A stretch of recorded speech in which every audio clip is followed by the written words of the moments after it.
Kan tadi mungkin teman-teman untuk yang update dari penyidikan pengadaan barang jasa di DPR RI kemarin meriksa satu saksi Hipi Hidupati ya, dan dikonfirmasi berkaitan dengan pengadaan barang jasa di kesekjenan DPR terkait dengan rumah jabatan anggota DPR RI, termasuk juga dugaan aliran uang gitu ya, yang diduga dinikmati oleh para tersangka yang sudah ditetapkan dalam perkara ini. Terus kami dalami gitu ya, karena saat ini kan aliran uang itu justru menjadi poin penting, walaupun ini pasal-pasal yang berkaitan dengan kerugian keuangan negara, sehingga ke depan kami bisa memulihkan kembali kerugian keuangan negaranya.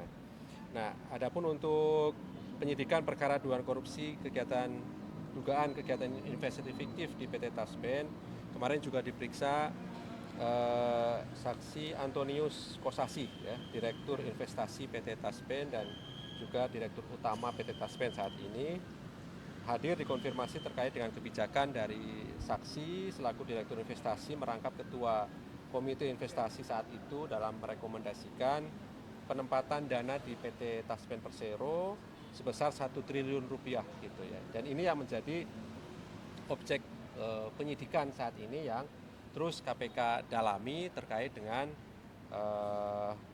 penempatan dana di PT Taspen senilai 1 triliun rupiah. Adapun nanti karena ini pasal-pasal yang berhubungan kerugian keuangan negara, mengenai jumlah kerugian negaranya tentu terus kami koordinasikan dengan instansi yang berwenang, apakah nantinya juga kerugian total itu ataukah nanti seperti apa, kami nanti akan eh, sampaikan perkembangannya. Yang pasti bahwa dugaan kerugian keuangan negara ini ratusan miliar itu yang sudah kami miliki datanya begitu ya.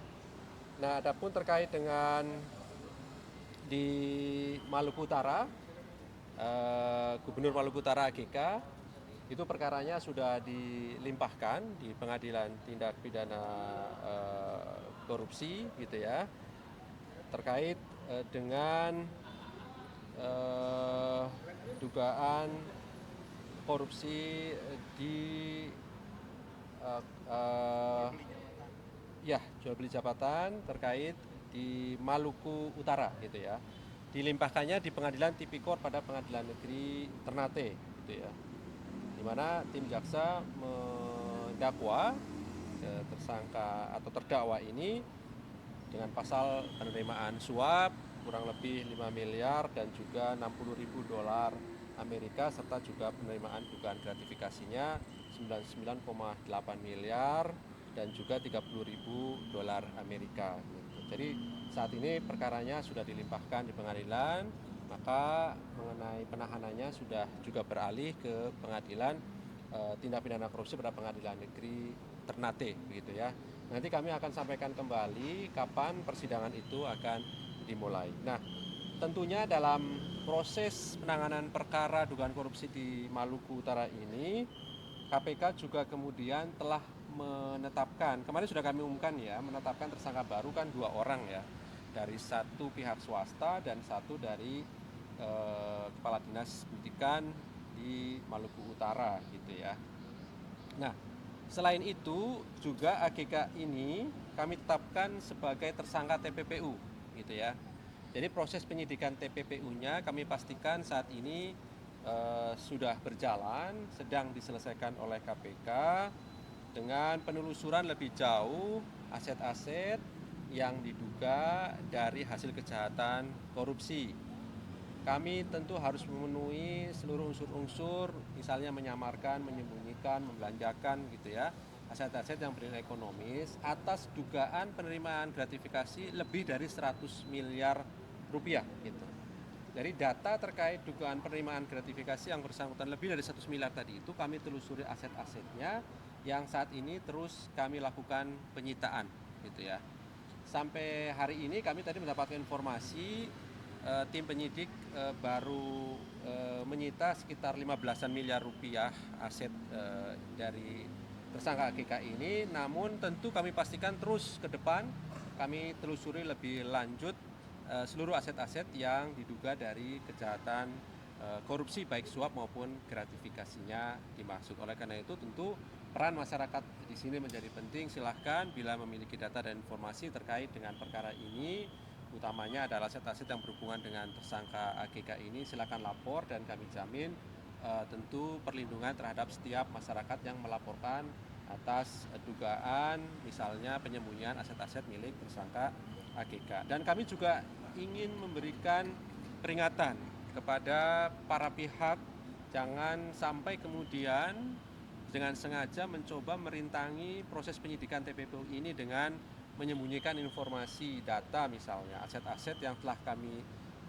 dapatkan informasinya, namun dia tidak membuka kepada penyidik gitu ya, karena kami mendapatkan informasi ada beberapa pihak yang memang sengaja tidak kooperatif terkait dengan penelusuran dari aset-aset yang saat ini terus kami lakukan penelusurannya oleh tim penyidik KPK, karena sekali lagi tentu menghalangi proses penyidikan khususnya di TPPU ini tentu dapat diancam dengan pasal 21 Undang-Undang Tindak Pidana Korupsi gitu ya. Aset yang disita bentuknya berupa apa? Iya, berupa ada berbagai aset-aset nilai ekonomis ya. Kemarin kan sudah disita di bangunan dan lain-lain gitu ya. Yang ya tadi itu masih belasan miliar ya sampai hari ini. Masih terus kami telusuri lebih jauh. Harapannya ya tentu kalau dugaan penerimaannya tadi lebih dari 100 miliar ya setidaknya angka itu yang terus kami dalami agar bisa kembali pada negara. Sekalipun ini bukan pasal-pasal berkaitan dengan kerugian keuangan negara ya. Sekali lagi KPK tidak hanya menerapkan pasal-pasal berhubungan dengan kerugian keuangan negara, tapi pasal-pasal lainnya, dan itu pun kami telusuri aset-asetnya yang kemudian diduga disamarkan dan disembunyikan. Termasuk rumah yang ada di bilangan BSD Tangsel dan sebuah kafe dari 15 yang di... Saya nanti akan konfirmasi lagi Mas Mario terkait itu, tapi yang sudah kami publikasikan terkait dengan bangunan hotel di mana itu, di Maluku Utara ya. Tetapi nanti kami akan terus lebih jauh informasi tadi, misalnya rumah kebun kafe di daerah sekitar BSD dan seterusnya, pasti kami akan telusuri lebih jauh ke sana. Mas, ini kan dugaannya cukup besar nih sampai 100 miliar. Apakah sebenarnya sudah teridentifikasi berapa sih yang diterima dari Harita Group? Itu kan tidak hanya sekali pengurusan izinnya, itu berapa sih total gratifikasi yang diterima? Iya, jadi memang begini Mas Mario, saat ini kan kami masih menelusuri dari sisi di samping tadi proses pengadaan barang dan jasa suapnya, kemudian juga tadi itu yang berkaitan dengan suap-suap jual beli jabatan di Maluku Utara. Nah, nanti penelusuran lebih jauh terkait dengan perizinan di sektor pertambangan saat ini masih terus kami dalami ya. Terus kami dalami, tentu harapannya ke depan kami dapat menemukan pemberi suap lainnya yang berkaitan dengan perizinan misalnya. Pasti kami sepanjang alat buktinya cukup ya kami pertanggungjawabkan secara hukum gitu ya. Termasuk juga tadi sejauh ini kan lebih dari 100 miliar yang sampai hari ini. Tentu terus akan kami kembangkan lebih jauh kemungkinan yang bersangkutan menerima tadi dugaan gratifikasi maupun suap yang berkaitan dengan perizinan di sektor pertambangan ya.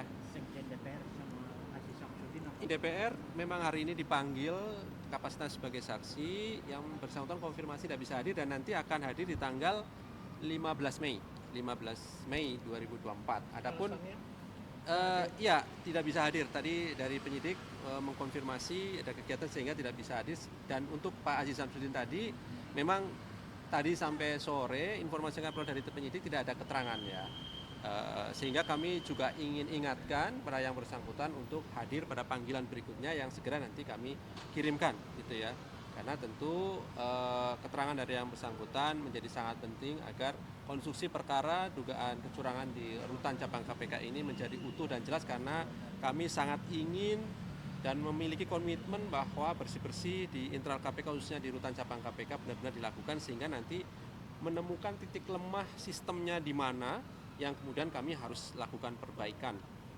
di pengelolaan rutan cabang KPK dimaksud gitu ya. Pekan ini